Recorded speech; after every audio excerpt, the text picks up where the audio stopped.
recently myself. But anyway, for these newfangled things called apps, even nonprofits need them. And Spectrum, is Spectrum Community Services, which provides services for the elderly of our community, is no exception to that. And so for their for the person who really knows their technology and helps Spectrum with its apps and other technological needs, they call on Zaheer Siddiqui, their Heart of the Year. He's founder and CEO of his own company, Completech, and this is a firm that specializes in developing mobile applications. So if you have any questions about apps, I think Zaheer is your guy, and thank you so much for your volunteering.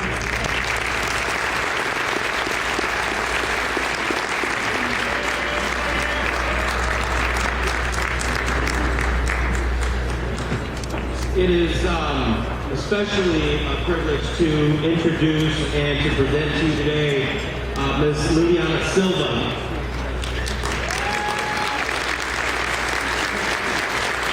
Liliana Silva is a student. She's a senior this year at Tennyson High School. Where's Tennyson? Tennyson and Liliana belongs, she participates in an academic program.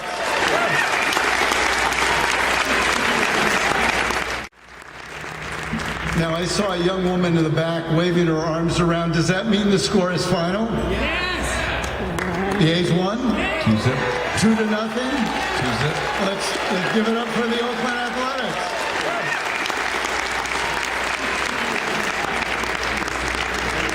Detroit, Cincinnati, they got nothing on Hayward. Let's hear it for Hayward. Yeah. Okay.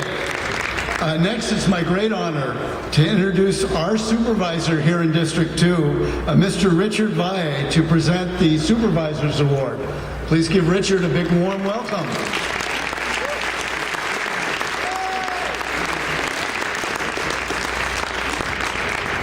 Good evening, ladies and gentlemen. It's my great pleasure to announce Dr. Maria Ochoa. Maria, would you please come up?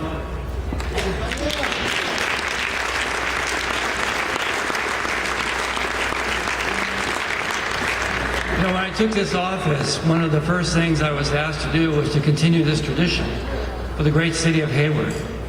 And I've attended many of these events, and I've been one of the Heart of the Bay volunteer recipients. It's a great honor. But tonight, well, let me tell a little story. One of the things I had to decide was who was going to receive this award from the supervisor's office.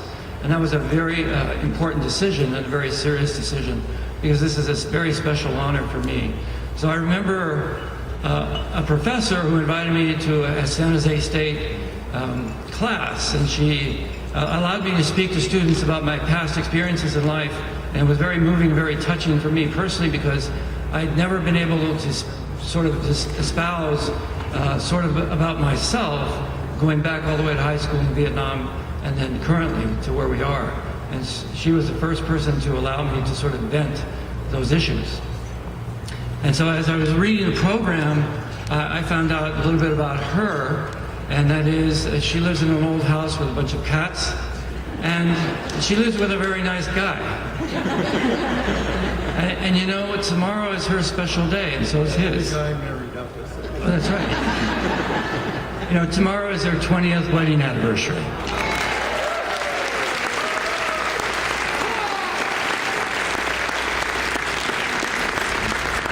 So it was fortuitous, I guess, but Dr. Ochoa, not only are you a scholar, an author, but an honor that I give, that I've only given this honor to one other person, and you are an urban legend. Congratulations.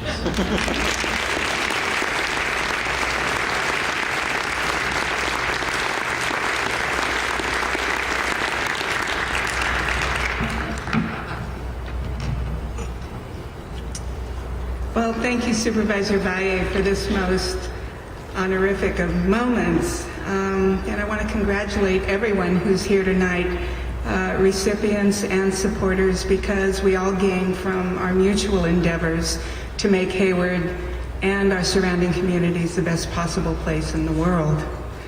I want to offer a special thanks to my family, to my mother Christine, to my brother Joe, to my sister Sue and her husband Mike, to our special friend Sarah Rodolico, who's here tonight, to the Galavisa Ambris familia, who's here, of course to the Valle family and the Orozco Sakai family.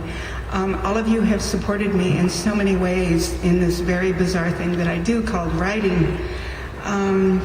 And so it's an odd process, but one of the things that I thought was really important to do as I was growing up was to try to figure out what my place was in society, and then to try to figure out, and this was the harder part, what my talents were and how I might apply them in the service of others.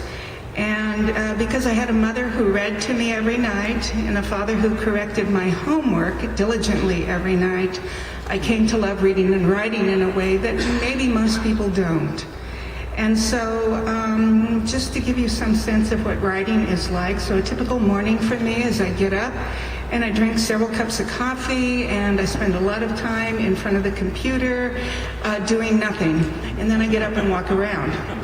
And then I go back to the computer at my desk and I move a few words around on the page, and then I get up and make another cup of coffee.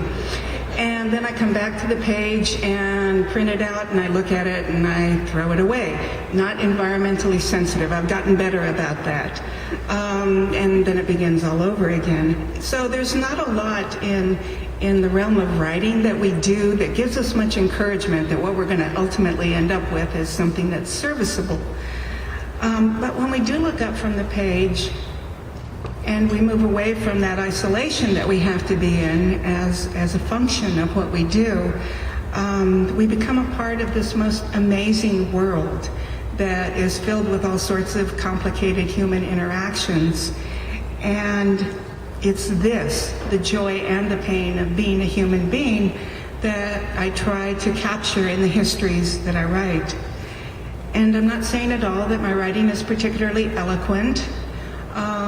But I do know this, that I have a lot of people along the way who helped me, not the least of which two of our honorees tonight, Mr. Ratto and Ms. Guys, who were my teachers. Now, the 6 or 7 years that separate us were huge when I was a high school student and they were fledgling teachers. Now, not so huge that we're in our 60s. But I do thank them, and I thank the both of you for teaching me not only how to be a better person, but more importantly, how to be a better teacher. And the successes that I have every day, those are because of you. The mistakes, well, that's all on me. So what I'd like to do is just thank you again, Supervisor Valle, for affording me the opportunity to come away from my desk and to be a part of the community as a whole that we're all a part of. And I thank you all for being here, and good night.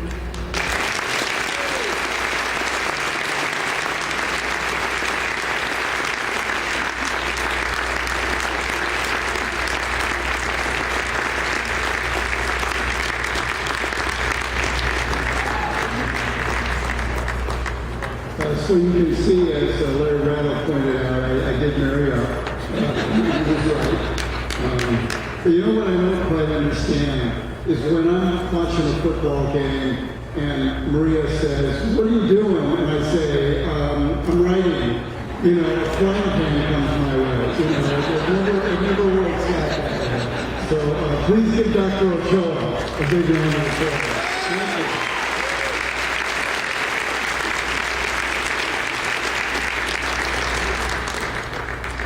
One of the special awards tonight is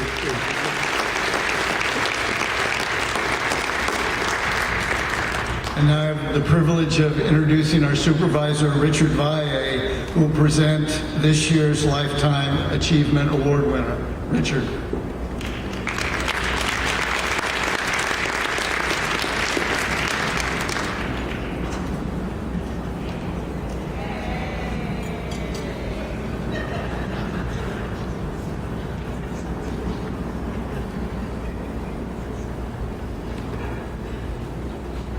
Thank you, Mr. Mayor. Ladies and gentlemen, our 2012 City of Hayward Gail Steele Lifetime Award goes to Bishop J.W. Macklin.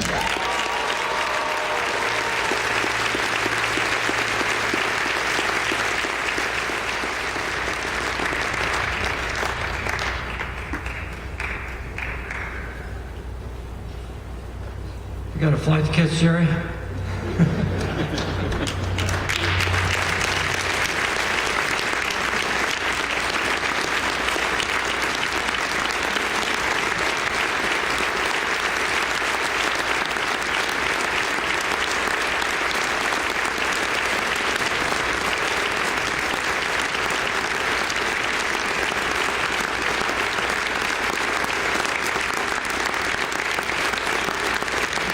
Thank you very much.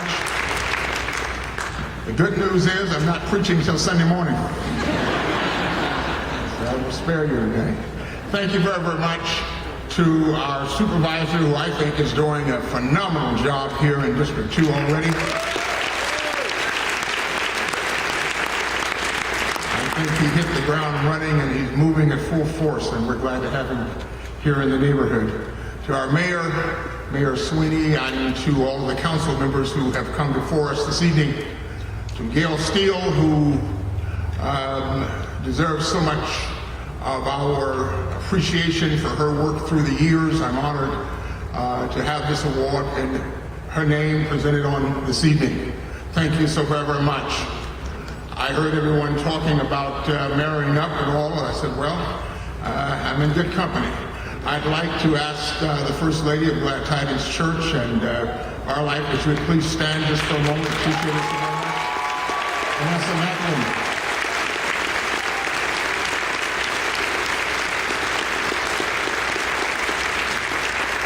We have 5 wonderful children. We only had one daughter when we came to Hayward, and that was 35 years ago.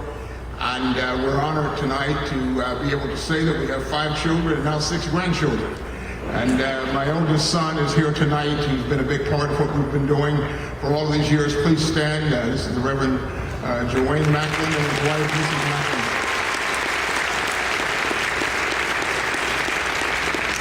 Thankful for a great church, and some of those members are here tonight from Glad Tidings who believed in a vision, believed that we could do something significant for the Lord together. And I am grateful for them because they've stood with us through the thick and the thin. I see so many people here tonight that I recognize from this journey. I've come to understand that there's a difference between destination and journey. Destination is being there. Journey is getting there. And many of us tonight have been about the business of getting there. And as we've joined together in that journey, we've come to know each other better. We've come to share dreams and hopes. We've come to be able to embrace what the future should look like. And tonight I want to thank you. Many of us are not running as fast as we used to, Mr. Ratto, I understand that. Somebody tried to tell me the other day, you don't run like you used to. I said, I discovered late in life that men of great dignity don't run in public. I understood that just in time, just as I was slowing down. I want to thank every one of you. I appreciate so much this award. I'm not quite sure what that means when they give you a lifetime award. I'm still trying to process that, but I'm working my way through that. My youngest daughter's here somewhere. There she is. There's Jessica. She was saying, Dad, you're a little young for this. That's the kind of daughter you need, you know. But I want to say to us tonight that as thankful as I am for the past and where we have come from, I'm really here tonight not simply about the past, but I'm here tonight in a real sense about the future. My sons, both of them, Joanne and Aaron, Joanne went to Howard, Aaron went to TCU and is in seminary now, but they both ran track at Chabot. They both ran hurdles, they both ran the relays. And one of the things my sons helped me understand is I don't care how fast you are, you can't win a relay by yourself. It takes a team, and you have to have people to pass the baton to as you run the race. It is my hope that we will see together young people coming forth. As we get older, we're not going to run as fast as we used to. We may not see as far as we used to. But I'm discovering in this life now that I've got a little bit older, that I may be able to see further at night than I did in the day. Because when you look at night, you look through the eyes of faith. And I believe that where our heart should be now is not only where we've been, but where we're going. And I believe that Hayward's best days are yet in front of Hayward. And together we can paint that picture, bring young people alongside, and let's make this the city that it was always destined to become. God bless you and good night.